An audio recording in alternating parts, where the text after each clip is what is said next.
മിക്കവാറും ഉടനെ തന്നെ അവൻ ഇവിടെ എത്തും. ഹലോ, നിങ്ങൾ ചോദിച്ച ടവൽസ് കൊണ്ടുവന്നിട്ടുണ്ട്. അതിവിടെ വന്നിങ്ങനെ വിളിച്ചു പറയൊന്നും വേണ്ട, പറഞ്ഞ ജോലി ചെയ്താൽ മതി. ഈ ജോലിക്കാരൻ തീരെ ശരിയല്ല കേട്ടോ. ഞാനും അവന്റെ ഒരു ഇരു തന്നെയാണ്. ശരി, ഇത്രയും കഷ്ടപ്പെടേണ്ട ആവശ്യമില്ലല്ലോ.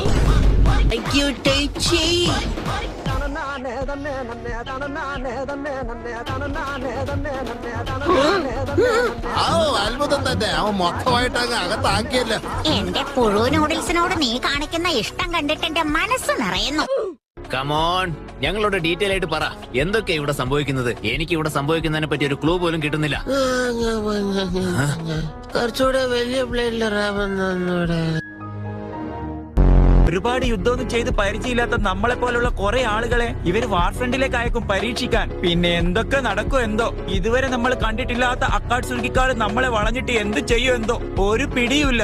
എന്നെ കൊണ്ട് കഴിയാവുന്ന രീതിയിലൊക്കെ ഞാൻ ചെയ്യും. പക്ഷെ ശത്രുവിന്റെ പ്രത്യാക്രമണം എങ്ങനെയാണെന്ന് അറിയില്ലല്ലോ. അവസാനം കരയേണ്ടി വരുമെന്നാ. പിന്നെ കരുയി, നീ മരിക്കുമ്പോഴേ. പക്ഷെ സായി പോയിട്ട് എല്ലാം ഛർദിച്ചു. എല്ലാത്തിനും നല്ല സാഹസിക രക്ഷപ്പെട്ടു പോവുകയും ചെയ്തു. ചുമ്മാ കിടന്ന് പൊലപൊല മിണ്ടാതിരിക്കുന്നതാണ് നല്ലത്. നീയാ നേരത്തെ പുലമ്പിക്കൊണ്ടിരുന്നത്. എന്ത്? അതെ, കീപ് പറഞ്ഞത് ശരി തന്നെയാ. ഈ പറയുന്ന രീതിയിലുള്ള വലിയ കാര്യങ്ങളൊന്നും ചിന്തിക്കാൻ മാത്രമുള്ള മനസ്ഥിതി അല്ല നിന്റേത്. ഓ, ഇവന്റെ കാര്യം ഇതൊക്കെയാണോ നിന്റെ ടീം വർക്ക്? ആ ഒരൊറ്റ കാരണം കൊണ്ട് ഞാനിപ്പോ ഇവിടെ നിൽക്കുന്നത്. അതിനുള്ള നന്ദിയെങ്കിലും എന്നോട് കാണിക്കേ. നിനക്ക് നന്ദി വേണമല്ലടാ. അല്ല, നീ എവിടേക്കാ പോകുന്നേ? മിണ്ടി പോവരുത്, എനിക്കത് മൂത്രം ഒഴിക്കണടാ.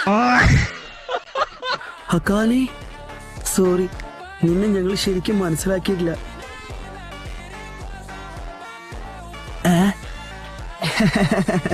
ചിരിക്കാനൊന്നും ഇല്ലടാ. സോറി, ഞാൻ അറിയാതെ. സോറി. അതിനി സാരമില്ല. ആ കൂപ്പൺ എന്റെ കയ്യിൽ കിട്ടി. അയ്യോ, അതെവിടെ? അത് മിക്കവാറും ആ പുഴയിൽ പോയി കാണും. അത് നീ മറന്നേക്ക്. അതാ പുറകിലോട്ട് നോക്ക്, പുറകില്.